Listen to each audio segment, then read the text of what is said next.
Driver இங்கே தான் நிறுத்துங்க.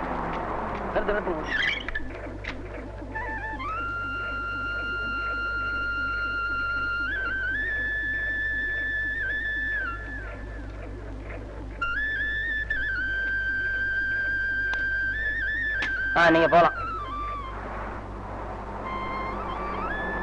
இதான் அங்க ஒரு பஸ்ஸை பிடிச்சு வந்தா ரொம்ப லேட் ஆகும். அதனாலதான் லாரில கூட்டி வந்தேன். தப்பா நினைக்காத.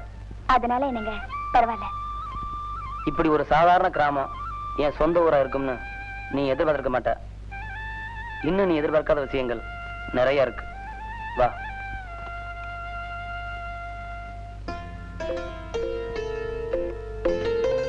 அம்மா,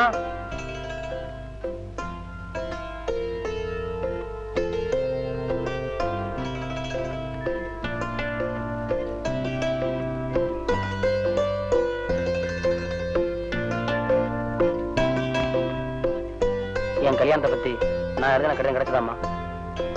சவார்ல வெடிகுண்டு வச்சு அனுப்புறாங்கன்னு ஊரெல்லாம் பேசிக்கிறாங்கப்பா. நீங்க எழுதின கடிதாசியும் அதே மாதிரிதான்ப்பா.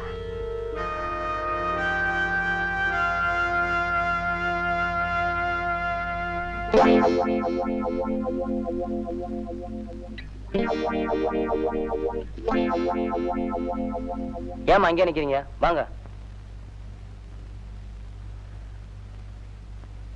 இவங்க 3 பேரும் தான் என் தங்கச்சிங்க. கல்யாணம் ஆகாத தங்கச்சிங்க. இவங்கதான் அண்ணியா? நம்ம கிராமத்து பொண்ணு மாதிரி தான் இருக்காங்க. அண்ணி மெட்ராஸ் உடனே என்னவோ ஸ்ரீதேவி மாதிரி இருப்பாங்கல்ல நினைச்சா. ஏய், அண்ணா ஒண்ணும் மிதுன் சக்கரவர்த்தி இல்ல. இந்த அண்ணனுக்கு இந்த அண்ணி போதும். ஏன் நீ எங்கே நிக்கிறீங்க? உள்ள வாங்க. கூப்பிட வேண்டியவங்க கூப்பிட்டா நான் என்ன வரமாட்டேன்னு சொல்றேன். ஓ, மாமியார் மெச்சன மருமகளா இருக்கணும்னு அண்ணி ஆசைப்படுறாங்க. அம்மா, அண்ணிய உள்ள வர சொல்லுங்கம்மா. வாமா, உள்ள வா.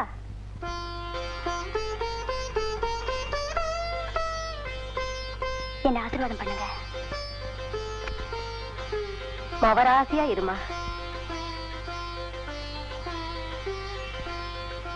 ஏண்டி விசாலா, நம்ம மராத மாமாவை ஒரு பட்டணத்து பொண்ண கல்யாணம் பண்ணிட்டு வந்திருக்கானே, பாத்தியா?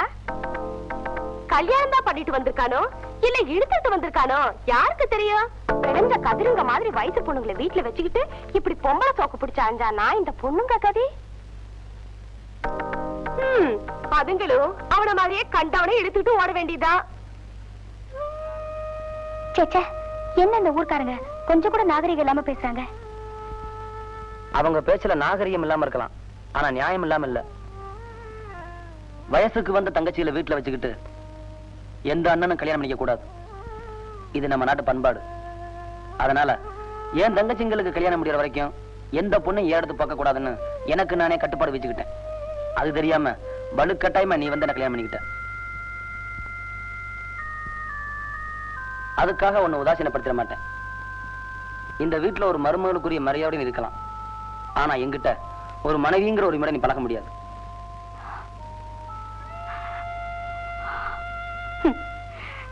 நானும் ஆம்பளை சுகத்துக்கு ஆசைப்பட்டு உங்களை கல்யாணம் பண்ணிக்கல. மனசுக்கு பிடிச்சவருக்கு மனைவி ஆகணுங்கிற எண்ணத்துலதான் தாலியை கட்டிக்கிட்டு இப்ப சொல்றேன், உங்க கடமை முடியற வரைக்கும் உங்க கட்டளை எனக்கு சொந்தம் இல்ல. நீங்க கட்டி இருக்கிற தாலி ஒண்ணுதான் சொந்தம். Very bad, very bad. கட்டின புருஷனை பக்கத்துல வச்சுட்டு என்ன கன்னியாவே வாழதா? பைத்தியக்காரத்தனமால இருக்குது. அவன் தங்கச்சிகளுக்கு கல்யாணம் ஆகாது என்ன பெரிய தேசிய பிரச்சனையா? இது பாரு, நான் எதுக்குமா இருக்கேன்? எல்லாத்துக்கும் மாப்பிளை பார்த்து நான் கல்யாணத்தை முடிச்சு வச்சிடுறேன். போ, நீங்க 2 பேரும் ஜாலியா இருங்க, போங்க. சாரி மம்மி, உங்க உதவியை அவர் ஒரு காலம் ஏத்துக்க மாட்டாரு. தான் கடமையை தானே செஞ்சு முடிக்கணுங்கிற ஒரு லட்சியம் உள்ளவர். Very good, very good. ஆளாளுக்கு ஒரு லட்சியத்தை வச்சுட்டு மொத்தத்துல ஏன் உயிரை வாங்குறீங்க? லட்சியக்காரர் அங்க சொல்லிட்டாரு, வந்துட்டா லட்சிய மனைவி இங்க பேசுறதுக்கு. எவ்வளவு நாளைக்கு தாண்டி இந்திய மனைவிகள் கொத்த அடிமைகளா வாழ போறீங்க? இது அடிமைத்தனம் இல்ல மம்மி, கண்ணுக்கு தெரியாத ஆணிவேர். மண்ணுக்கு கீழே இருந்து மரத்தை தாங்கிட்டு இருக்கே, அப்படி ஒரு தியாக வாழ்க்கை. தாலிய பாத்திர கூடாதே, அப்படியே தத்துவங்களா உதுத்துருவீங்களே மம்மி. சரி சரி சரி, எப்படியோ உன் புருஷனுக்கும் உனக்கும் பிரச்சனைகள் எல்லாம் தீரணும். அதுக்கு என்னாலான உதவியை செய்யறதுக்கு நான் எப்பவும் தயாரா இருக்கேன். அடுத்தது அப்புறம் ஒரு விஷயம் மம்மி, நாங்க வேற ஒரு வீடு பார்த்திருக்கோம். என்னம்மா நீ இவ்வளவு பெரிய வீடு இருக்கும்போது நீயும் அவரும் தனியா?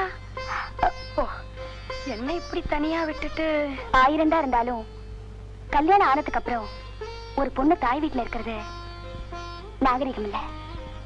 அது மட்டும் இல்ல மம்மி, கிராமத்துல இருந்து அவங்க அம்மாவையும் தங்கச்சிகளையும் இங்கே கொண்டு வந்து வச்சுக்கிட்டா மாப்பிள்ளை பாக்குறதுக்கும் கல்யாணம் பண்றதுக்கும் சௌகரியமா இருக்கும்னு நான் தான் சொன்னேன்.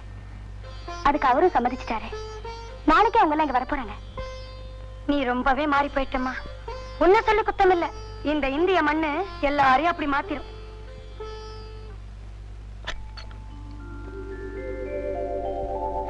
செண்பகம், மல்லிகா எழுந்துருங்கம்மா, மணி 5 ஆச்சுல. மணி 5 தானே ஆகுது, இன்னும் கொஞ்ச நேரம் தூங்குறேன்னே. ஏண்டி கழுதைங்களா, விடுச்சது என்ன தூக்கம் போலியா? எந்திரிங்கடி, எந்திரிங்க, எந்திரிங்கடி.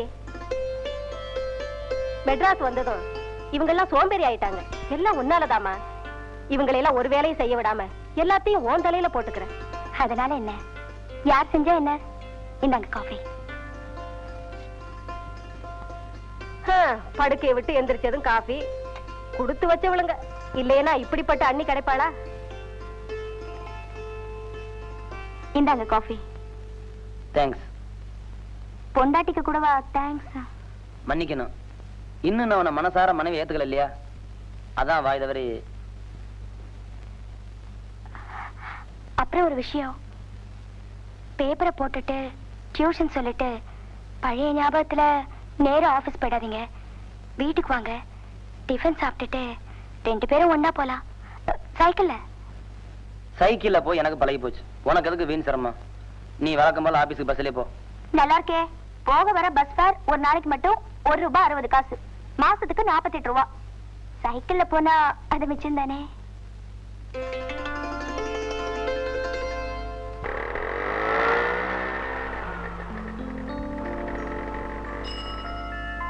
சேஞ்ச் நீயே வச்சுக்கப்பா. Thanks sir.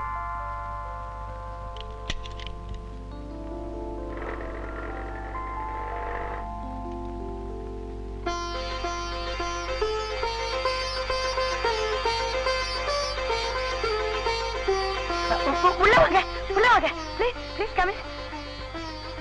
அவ ஆசைப்பட்டதையோ அவளுக்கு நீ கல்யாணம் செஞ்சு வச்சதையோ நான் தப்புன்னு சொல்லல. ஆனா என் பொண்ண எந்த காரியம் செய்ய விடாம பூ மாதிரி செல்லமா வளர்த்தேன். அவளை கொண்டு போய் மூர் மார்க்கெட் மாதிரி இருக்கிற குடும்பத்துல தள்ளிட்டியே. உன் பொண்ணு அவன் அப்படி செய்தியா? செய்வே. என்ன நீங்க என் பொண்ணு உன் பொண்ணு பிரிச்சு பேசிட்டு? என்ன இருந்தாலும் சும்மா இருங்க. புருஷனோட தனி கொடுத்தன போறது, சாயந்தரான அழகா ட்ரெஸ் பண்ணிட்டு புருஷன் தோள்ல சாஞ்சுக்கிட்டு சினிமா டிராமான்னு ஸ்கூட்டர்ல ஊர் சுத்துறது, இதுலயா உண்மையான சந்தோஷம் இருக்கு? இல்லவே இல்ல. மாமியார், நாத்தனார், குடும்பம், கஷ்டம், குழப்பம் இது எல்லாத்திலையும் புகுந்து புறப்பட்டு வரதுலதான் உண்மையான சந்தோஷமே அடங்கி இருக்குது. சரி சரி சரி, இப்போ நான் என்ன செய்யணும் அதை சொல்லு. உங்க மரியாதையை காப்பாத்திக்கணும்னா மரியாதையா அங்க போய் பொண்ணையும் பிள்ளையும் மரியாதையா ஆசீர்வாதம் பண்ணிட்டு மரியாதையா சம்பந்தி விருந்து சாப்பிட்டு மரியாதையா வாங்க. சரி, அப்படியே செய்யறேன்.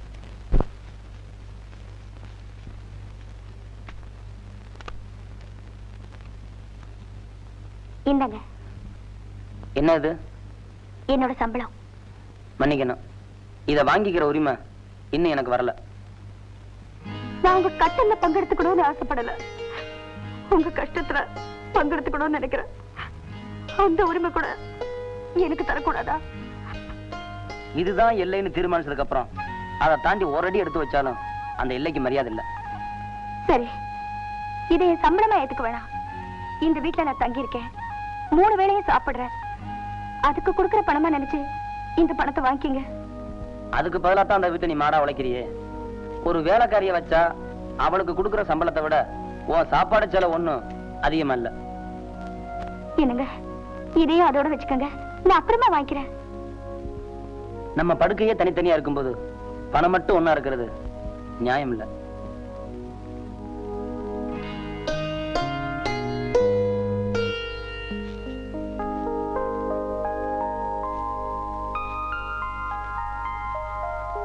சாவித்ரி,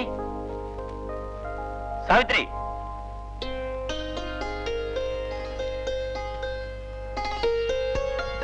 அப்பா வாங்கப்பா, உட்காருங்க. சௌக்கியமா இருக்கீங்களா? ஏமா, எனக்கு தெரியாம நீ கல்யாணம் பண்ணிக்கிட்டா நான் படுத்த படுக்கையிடவே நினைச்சியா?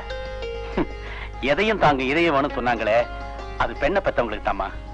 என்ன மன்னிச்சிருங்கப்பா, ஒரு வகையில நான் உங்களை அவமானப்படுத்திட்டேன். நானும் நீ ஏமா ஃபீல் பண்ற? நல்ல காரியம் தான் நடந்திருக்கு. கையை நீட்டு. ஏன்பா? நீட்டு சொல்றேன். இத பாத்தியா? இதெல்லாம் உன் கல்யாணத்துக்காக சேர்த்து வச்சிருந்த நகைகள், பணம். இதெல்லாம் கொடுத்துட்டு போலாம் தான் வந்தேன். இதை கொண்டு போய் மாப்பிள்ளை கொடு. என்ன மனைவியா ஏத்துக்காதவரு, என் சம்பள பணத்தை ஏத்துக்காதவரு இதை மட்டும் ஏத்துக்க போறாரான்னு நிச்சயமா ஏத்துக்க மாட்டாரு. என்னம்மா யோசனை பண்ற? ஐயா தரங்கப்பா. ஏம்மா? தரங்களே. இதெல்லாம் உங்ககிட்டயே இருக்கட்டும். எதுக்குமா? அது வந்துப்பா, அவருக்கு 3 தங்கச்சிங்க இருக்காங்க. இதெல்லாம் அவர்கிட்ட கொடுத்துட்டா இந்த நகையெல்லாம் அவங்களுக்கு போட்டு இந்த பணத்திலேயே அவங்களுக்கு கல்யாணம் பண்ணிடுவாரு. எனக்கு யூஸ் ஆகாது இல்லையா? அதனால 3 தங்கச்சிகளுக்கும் கல்யாணம் பண்ணி முடிச்சதுக்கு அப்புறம் கொண்டு வந்து கொடுங்க, நான் வாங்கிக்கிறேன். என்னம்மா அது? மாப்பிள்ளையோட தங்கச்சிகளுக்கும் உனக்கும் எந்தவித சம்பந்தம் இல்லாம மாதிரி பேசுற. இதனால அவங்களுக்கு கல்யாணம் ஆச்சுன்னா அது உனக்கு புண்ணியம் தானே? என்ன சாவித்திரி, எனக்கு மகளா பிறந்துட்டு எப்ப நீ இப்படி ஒரு சுயநலக்காரியா மாறின? புண்ணியம் என்னப்பா புண்ணியம்? கடைசி காலத்துல காசிக்கு போய் கங்கையில ஒரு முழுக்கு போட்டுட்டு வந்தா புண்ணியம் தானா வந்துட்டு போகுது. சரி, நீங்க போய் கை அனுப்பிட்டு வாங்க, சாப்பிட போலாம். பரவாயில்லம்மா, இதெல்லாம் நீ வாங்கிக்கிற வரைக்கும் உன் வீட்டுல கையை நினைக்கிறது அவ்வளவு நல்லா இருக்காது. நான் வரேம்மா. சாவித்திரி, மாப்பிள்ளைய விசாரிச்சு சொல்லுமா.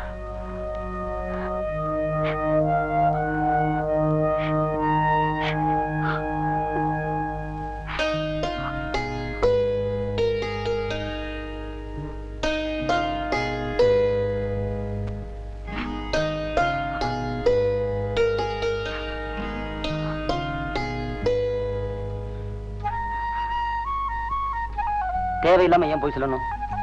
வீணா உனக்கு கெட்ட பேர். நான் என்ன அக்னி பிரவேசமா பண்ணிட்டேன்? அட்லீஸ்ட் ஒரு போய் என் புருஷனுக்காக நான் அது கூட சொல்லக்கூடாதா?